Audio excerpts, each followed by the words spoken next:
ऐतिहासिक दत्तगिरी सध्या मिळाला तुम्हाला जर या ठिकाणी जर हे दिसत असेल तर हे या ठिकाणी एक उमरात झाड आहे. उमराला मस्त गोड फळ येतात राजे, फक्त त्यात की किटुकली मिटुकली असतात म्हणून, नाही त्या फळासारखं गोड कोणतंच फळ नाही ना.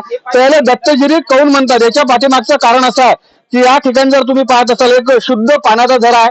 हे पाणी इतकं शुद्ध आहे या ठिकाणचं की हे दत्ताच्या पायातून येते, म्हणून याला दत्तगिरी म्हणतात. आणि याचा ऐतिहासिक महत्व असं आहे की इथं आल्यानंतर प्रत्येक जण तिथचं कोणी पाणी भरून नेते, कोणी काही करते. पण एक सगळ्यात महत्वाची गोष्ट, आता हे जत्रा आहे म्हणून अरे इकडे उन्हाळ्यात जर म्हटलं तर पाणी माणसाला प्याले का जनावराला प्यार राहत नाही ना.